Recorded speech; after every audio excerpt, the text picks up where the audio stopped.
How's everyone doing today? I'm gonna start off by saying, if you hear any background noise, I'm sorry. That's my kids playing in the background in the other room. So I do apologize if you hear any noise. But before we get started, I'd like to say uh, we're gonna have a little discussion today because I've been getting a lot of questions in the comment sections on some of the videos that I've been getting, and hopefully I will be able to answer some of those questions with today's video. I have my FSC out and my Blizzard converted 98 custom. So I kind of coined the term the Blizzard 98. I know it's corny, but it is what it is. So before we get started, I'd like to say if you guys are looking at these systems, please know your state and local laws. That's really all I have to say about that. Just know your state and local laws. I don't want you guys to get in trouble just for having any of these systems. So, some of the comments that I've been getting or some of the questions that I've been getting is mainly on this one. For some of the guys that have been asking, and I've got my handy dandy measuring tape here, my Fat Max. This is 7.5 inches long. With the magazine, it's roughly 6 inches from top to bottom of the magazine. And it is, I know for one of the guys I said it was roughly an inch, maybe an inch and a half, maybe 2 inches. But we're going to find out today. So, it is roughly on the top an inch and 1/8. Here it is roughly an inch and 3/4. And on the grip, roughly an inch and 3/8. Roughly. All these are rough estimates, as I stated before. So, there you go. That's for that one. For the Blizzard, I have a short barrel on it, but it is, let's measure it from here to here, 26.5 inches. With the scope, let's add one of these. Don't want it to be all the way in there, but this just to see. With the red dot sight, it is roughly 14 inches with the red dot sight, and it is roughly an inch and 3/4 as well. That is all rough. Okay, that's on that. So I do keep 2 magazines loaded at all times with the red balls, because I don't want to damage the springs. So I keep only 2 mags loaded roughly for about a week, maybe 2-3 weeks, and then I alternate them. So I will unload these, put them in these, move these 2 over, move all of these over and put these 2 at the end and start again. That's how I do that. Okay. So I want to talk about some of the cons and some of the pros and cons, because those are also questions. People always ask, why do you choose these other over a firearm? We do not. We have all types of weapons, but due to the channel being a less lethal options channel, we don't show those other weapons. But I will say this, that if an intruder comes into my house, you will probably get either a couple bullets to the chest, or you will get depending on what weapon we have around at that day, you can probably get a bow to the, an arrow to the chest with the boar's head tip. Um, it could be anything. I'm Hispanic. Uh, so we have a wide variety of weapons here that we can use. Um, so we don't choose these, and I'm talking about me and my wife. We don't choose these systems over other systems. We just show these systems because it's a less lethal option. Um, and it's practically almost legal in all states. Maybe. I don't know every state's law. I only know mine's. So that's how come I always say if you're going to choose these types of systems, know your state and local laws because some states won't allow these. And I say these because, like, let's take the Byrna for instance. The Byrna, I know you can only have the and I think I'm not entirely sure. You can look that up on their website. Like the Byrna, you can only have kinetic rounds with the Byrna in California. In New York, I don't even think they ship to New York. In Massachusetts, their own state where they make them, I don't think they ship them to any residents out there either. So you have to know your state and local laws. Now, these are paintball markers. So in this case, they're legal practically in all 50 states because it's a paintball marker.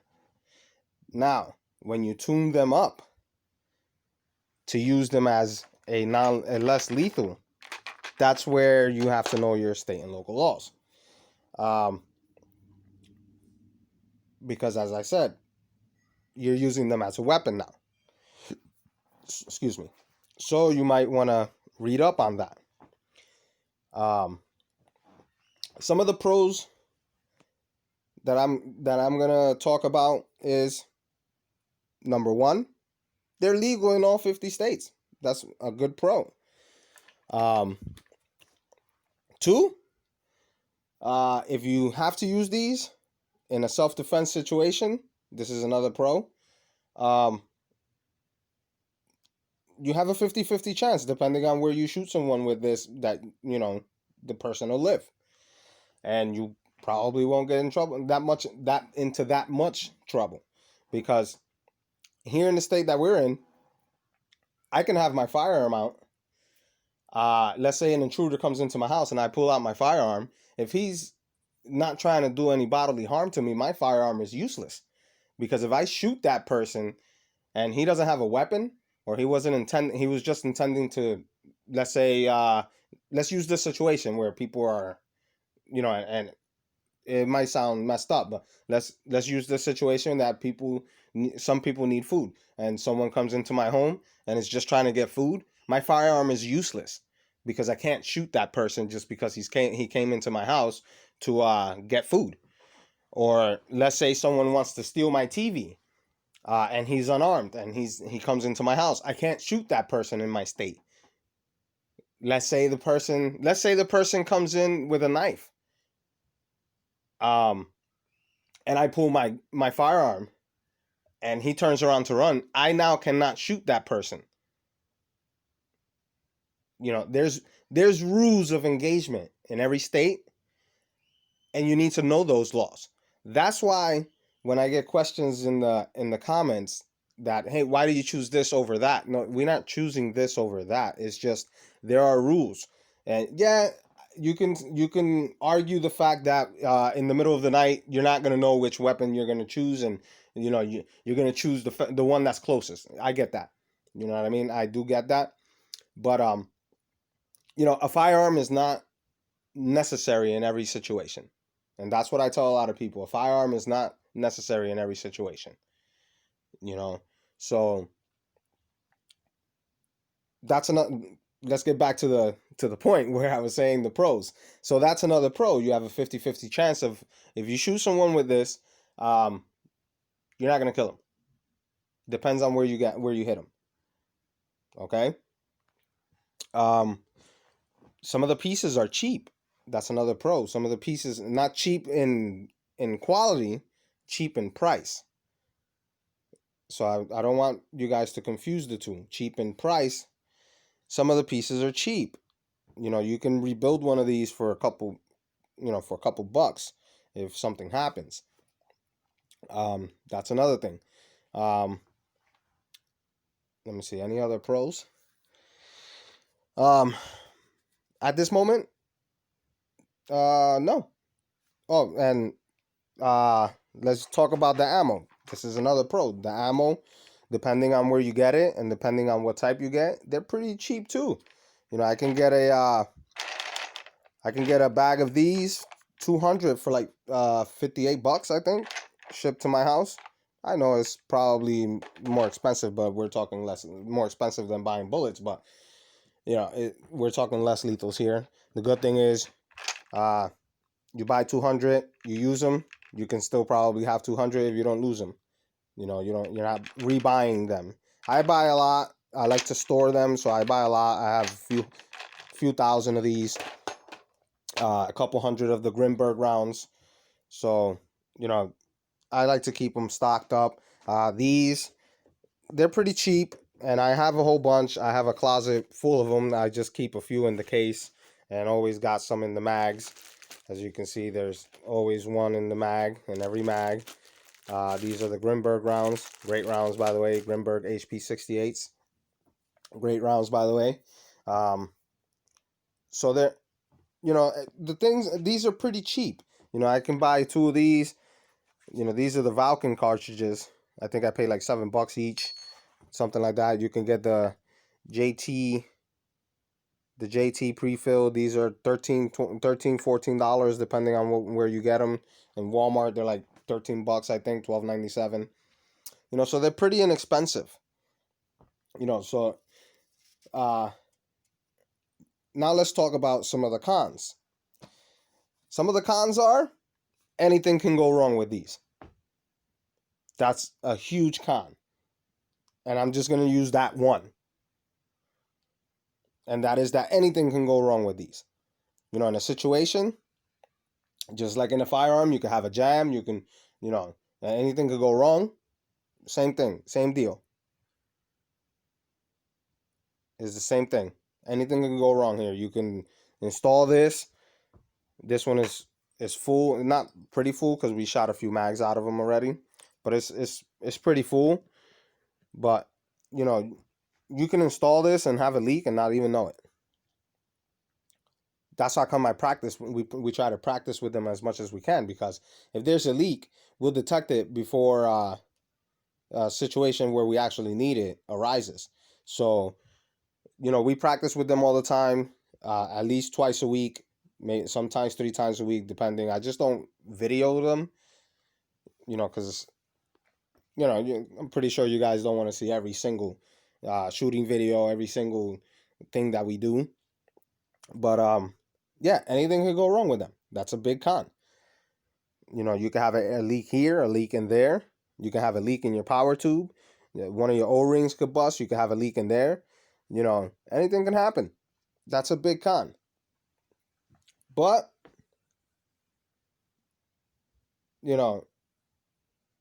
I wouldn't say the pros outweigh that con, because it's a pretty big con. But, for those that can't have firearms, it's a good option. It's a pretty good option. On these, there's only one way you're gonna get. No, there's actually 2 ways that you can get a leak on these, and that is right in there. You can have a leak in there where the O-ring is, and on your regulator here, you can get a leak in there. There's a few O-rings in there. Actually, yeah, there is a few O-rings in here, and the O-ring on your bolt, you can get a leak through there. And you could get a leak through here. So yeah, there's a few leak spots where you can get leaks and stuff. But if you maintain it, if you shoot it on a regular basis and you maintain these, you shouldn't have any problems. So I'd like to talk a little bit about maintenance. I'm just looking at my notes here because I don't want to be all over the place.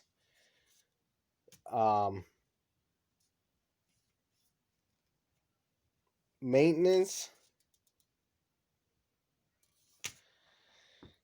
Maintenance wise is very easy. Sorry, I was just looking at my notes, so sorry if I took so long. Maintenance is very easy. It's not complicated. You oil here on some of your O-ring points here, and in the back here. You oil right there. Right there, you oil that. Before you insert your cartridges, you always oil in there. You know, put a few drops in there so it can oil your system. Same deal here. You oil. I'm just gonna pull this one out so I don't have to pull the whole thing out. You oil this point right here and in there, and you should be fine. It keeps your O-rings oiled. Keeps the whole system oiled. I do use for this one. I use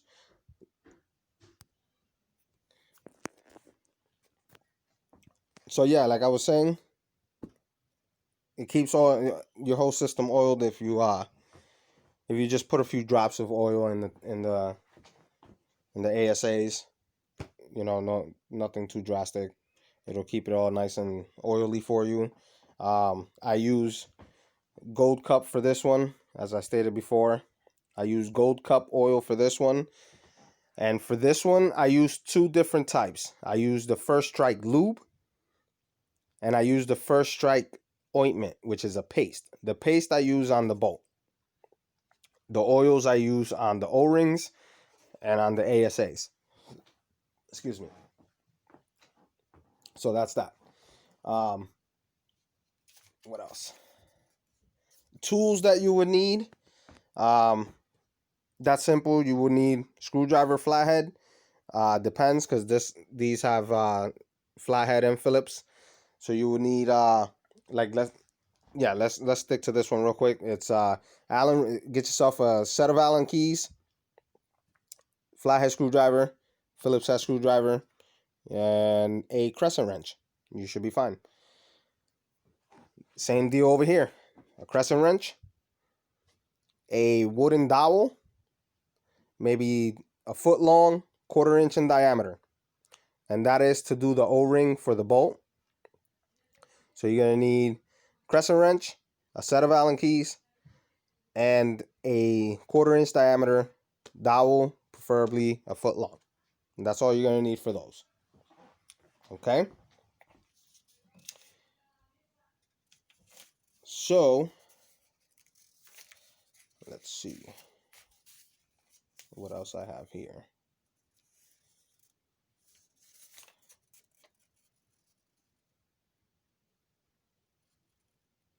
I think that's it. For the systems themselves, I think that's it.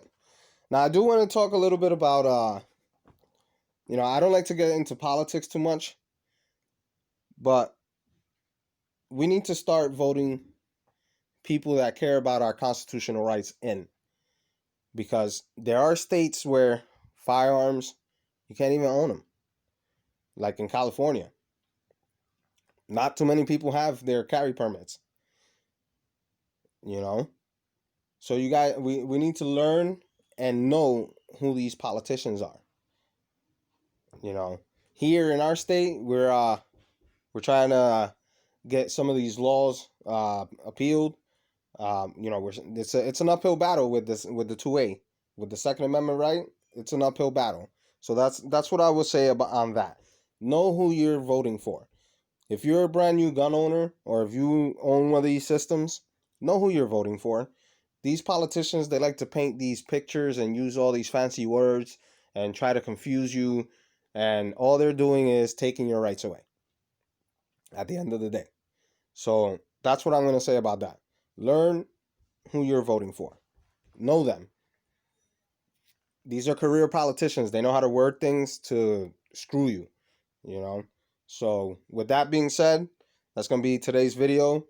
Like and subscribe if you guys want to see more videos like these, and videos of me demoing these and demonstrating the shooting of these.